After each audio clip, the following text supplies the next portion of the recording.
வணக்கம். இன்றைய நாள் 17/9/2025 புதன்கிழமை. செய்திகள் வாசிப்பவர் பாஸ்கரலிங்கம் பார்த்திபன். பனேசியா தமிழின் பிரதான செய்திகள். முதலில் தலைப்புச் செய்திகள். மீண்டும் பொருளாதார நெருக்கடி ஏற்படாத வகையில் நாடு கட்டமைக்கப்படும், ஜனாதிபதி அனுர உறுதி. இலங்கையில் அடுத்த 10 ஆண்டுகள் வேலையின்மை பிரச்சினை தீவிரமடையும் என உலக வங்கி எச்சரிக்கை. பெரம்பலூரில் பரப்புரை ரத்து, தவேக தலைவர் விஜயன் சுற்றுப்பயணத்தில் மாற்றம். இஸ்ரேலின் குண்டுவீச்சுக்கு நடுவே உயிர் பிழைக்க போராடும் மக்கள், காசாவில் அரங்கேறும் கொடூரம். லண்டன் போராட்டங்கள் இந்தியா இலங்கை உள்ளிட்ட தெற்காசிய சமூகத்தை பாதிக்கும் என எதிர்ப்பு குரல். தொடர்வது விரிவான செய்திகள். முதலில் தாயக செய்திகள். இலங்கையில் 2022-2023 காலகட்டத்தில் ஏற்பட்ட பொருளாதார நெருக்கடி போன்ற பொருளாதார நெருக்கடி மீண்டும் ஒருபோதும் ஏற்படாத வகையில் நாடு கட்டமைக்கப்படும் என ஜனாதிபதி அனுரகுமார திசாநாயக்க மக்களுக்கு உறுதியளித்துள்ளார். மத்திய அதிவேக வீதி வேலை திட்டத்தின் கடவத்தை முதல் மிரிகம வரையிலான பகுதியில் கட்டுமான பணிகளை மீள் தொடங்குவதற்கான ஆரம்ப நிகழ்வில் பங்கேற்று உரையாற்றும் போதே அவர் மேற்கண்டவாறு தெரிவித்துள்ளார். முழு பொருளாதாரமும் மக்களின் வாழ்க்கையும் பெரும் சரிவை சந்தித்துள்ள இத்தருணத்தில் 2026 ஆண்டின் வரவு செலவு திட்டத்தினூடாக பொருளாதார நெருக்கடியை முடிவுக்கு கொண்டுவர திட்டமிடப்பட்டுள்ளதாக ஜனாதிபதி தெரிவித்துள்ளார். தொடருந்துகளில் வர்த்தகங்களில் ஈடுபடுபவர்கள் மீது சட்டத்தை கடுமையாக்க நடைமுறைப்படுத்த தொடர்ந்து பாதுகாப்பு அத்தியட்சகர் நடவடிக்கை எடுத்துள்ளதாக தகவல்கள் வெளியாகியுள்ளன.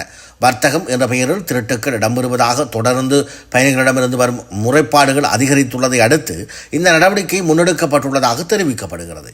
இந்நிலையில் இந்த நடவடிக்கை வர்த்தகர்களின் வாழ்வாதாரத்தை கடுமையாக பாதிக்கும் என்று இலங்கை நடமாடும் தொடர்ந்து வர்த்தகர்கள் சங்கம் தெரிவித்துள்ளது. இலங்கையில் அடுத்த 10 ஆண்டுகளுக்குள் வேலையின்மை பிரச்சினை தீவிரமடையும் என உலக வங்கி தெரிவித்துள்ளது. அடுத்த 10 ஆண்டுகளுக்குள் இலங்கை தொழிலாளர் பிரிவிற்குள் புதிதாக சுமார் 1 மில்லியன் பேர் இணைவார்கள் என எதிர்பார்க்கப்படுகிறது. எனினும் அந்த காலப்பகுதியில் 3 லட்சம் புதிய வேலைகள் மட்டுமே உருவாக்கப்படும் என்று மதிப்பிடப்பட்டுள்ளது. எனவே வேலைவாய்ப்புகளை உருவாக்க தனியார் துறை வளர்ச்சியை ஊக்குவிப்பது அவசியம் என்று உலக வங்கியின் துணைத் தலைவர் ஜொஹன்னஸ் ஜூட் தெரிவித்துள்ளார். உலக வங்கியின் துணைத் தலைவரின் இலங்கைக்கான விஜயத்தின் பின்னர் உலக வங்கி வெளியிட்டுள்ள அதிகாரப்பூர்வ அறிக்கையில் இந்த விடயம் தெரிய வந்துள்ளது. தொடர்வது இந்திய செய்திகள். தமிழகத்தில் அடுத்த ஆண்டு சட்டப்பேரவை தேர்தல் நடைபெற இருக்கிறது. இதையடுத்து கட்சிகள் தீவிர பிரச்சாரத்தில் ஈடுபட்டு வருகின்றன. அந்த வகையில் இதுவரை தவேக எனும் கட்சியை ஆரம்பித்த நடிகர் விஜய் மக்களிடம் பரப்புரை மேற்கொள்ளாமல் இருந்தார். இந்த நிலையில் அக்கட்சியின் 2வது மாநாட்டிற்கு பிறகு கடந்த 13ஆம் நாள் திருச்சியில் முதன்முறையாக தனது பரப்புரையை தொடங்கினார். அவரது வருகையினால் திருச்சி நகரமே ஸ்தம்பித்தது. இதனால் குறித்த நேரத்தில் கூட அவரால் பரப்புரையை தொடங்க முடியவில்லை. தவிர அன்றைய நாள் பெரம்பலூரிலும் அவரால் பரப்புரையை தொடர முடியாமல் ரத்து செய்யும் நிலைக்கு தள்ளப்பட்டது. முன்னதாக வாரந்தோறும் சனிக்கிழமைகளில் மட்டும் தனது பரப்புரையை தொடங்குவதாக தெரிவித்து அதற்கான அறிவிப்புகளும் வெளியிடப்பட்டிருந்தன. அவர் வாரத்தில் ஒரு நாள் மட்டும் பரப்புரையை தொடங்கியதாலும் அவரை காண கூட்டம் கூடியதாலுமே திருச்சியில் மக்கள் குவிய ஆரம்பித்தனர். இதன் காரணமாக தற்போது விஜயன் சுற்றுப்பயணத்தில் மாற்றம் செய்யப்பட இருப்பதாக தகவல்கள் வெளியாகியுள்ளது. சனிக்கிழமை தோறும் 3 மாவட்டங்களில் சுற்றுப்பயணம் செய்ய விஜய் திட்டமிட்டிருந்த நிலையில் இனி 2 மாவட்டங்களுக்கு மட்டுமே செல்வார் என அக்கட்சி வட்டாரங்கள் தெரிவிக்கின்றன. அந்த வகையில் செப்டம்பர் 20ஆம் நாள் திருவாரூர் மற்றும் நாகைக்கு மட்டுமே விஜயம் செல்வார் என ஏற்பாட்டுக் குழு அறிவித்துள்ளது. ஆரோவில் அறக்கட்டளைக்கான நிதியை பன்மடங்காக உயர்த்தியுள்ளது மத்திய அரசு. மனிதகுலத்தின் ஒற்றுமையை மையப்படுத்தி அன்னை மிர்ரா அல்பாசாவினால் உருவாக்கப்பட்ட கனவு நகரம்தான் ஆரோவில், புதுச்சேரி, தமிழ்நாடு எல்லையில் அமைந்துள்ள இந்த நகரில் மத அரசியல் கோட்பாடுகளை தாண்டி 121 நாடுகளிலிருந்து 25 மாநிலங்களிலிருந்தும் வந்தவர்கள் இணைந்து வாழ்ந்து வருகின்றனர். இந்த நகரத்தின் கட்டுமானத்தில் மத்திய மோடி அரசு அதிக ஆர்வம் காட்டி வருகிறது. குறிப்பாக ஆரோவில் அறக்கட்டளைக்கான நிதி ஒதுக்கீடு 8 கோடி ரூபாயிலிருந்து 100 கோடி ரூபாயாக உயர்த்தப்பட்டுள்ளது. ஆரோவில் நகரத்தில் இந்திய கலாச்சாரத்தையும் சனாதன கொள்கைகளையும் வெளிநாட்டவர்களுக்கு எடுத்துரைப்பதில் மத்திய அரசு தீவிரம் காட்டி வருகின்றது. இதன் ஒரு பகுதியாக தமிழ்நாடு ஆளுநர் RN ரவி 2021 முதல் ஆரோவில் அறக்கட்டளையின் தலைவராக நியமிக்கப்பட்டுள்ளார். அவர் அரவிந்தர் மார்க்கத்தின் வழியாக சனாதன கோட்பாடுகளை சர்வதேச குடிமக்கள் மத்தியில் எடுத்துரைத்து வருகின்றார். தொடர்வது உலகச் செய்திகள். இஸ்ரேலிய இராணுவம் காசா நகரை கட்டுப்பாட்டில் எடுக்கும் நோக்கில் தரை வழியில் பெரிய அளவிலான தாக்குதல் நடவடிக்கைகளை தொடங்கியுள்ள நிலையில் ஆயிரக்கணக்கான குடும்பங்கள் அங்கிருந்து வெளியேற முயற்சிக்கின்றன.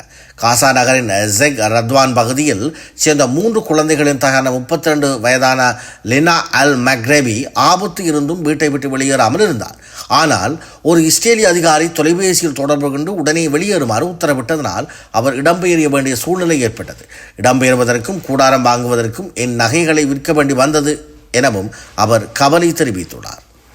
லண்டனில் தொடங்கி தீவிர வலதுசாரி கூட்டம் பல தசாப்தங்களில் பிரிட்டன் கண்டிராத வகையில் புலம்பெயர்ந்தோருக்கு எதிரான மிகப்பெரிய ஆர்ப்பாட்டமாக மாறியது. மிகப்பெரிய அளவில் காவல்துறையின் பாதுகாப்பு ஏற்பாடுகள் செய்யப்பட்டிருந்த போதிலும் வன்முறை பிடித்தது. அதில் 20க்கும் மேற்பட்ட அதிகாரிகள் காயமடைந்தனர். இந்த நிகழ்வு குடியேற்றம் எவ்வளவு தூரம் ஒரு பிரச்சனையாக மாறியுள்ளது என்பதை நினைவூட்டுவதாக அமைந்துள்ளது. இது அடையாளம் மற்றும் நாட்டின் எதிர்காலம் குறித்த ஆழமான முரண்பாடுகளையும் வெளிப்படுத்தி இருப்பதாக ஆய்வாளர்கள் தெரிவித்துள்ளனர். இந்த நிகழ்வு குடியேற்றம் எவ்வளவு தூரம் ஒரு பிரச்சனையாக மாறியுள்ளது என்பதை நினைவூட்டுவதாக அமைந்துள்ளதோடு இது அடையாளம் மற்றும் நாட்டின் எதிர்காலம் குறித்த ஆழமான முரண்பாடுகளையும் வெளிப்படுத்தியுள்ளது. இந்த நிலையில் ஆகஸ்ட் மாதத்தில் நடந்த பல போராட்டங்கள் புகலிட விடுதிகள் விரைவாக மூடும் திட்டங்களை வேகப்படுத்துமாறு பிரிட்டன் அரசிற்கு அழுத்தம் அதிகரித்துள்ளது.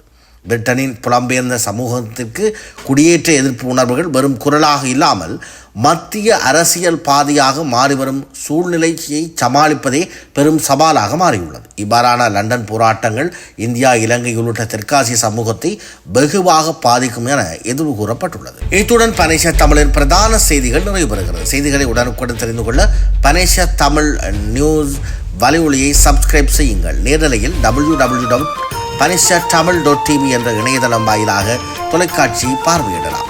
நன்றி.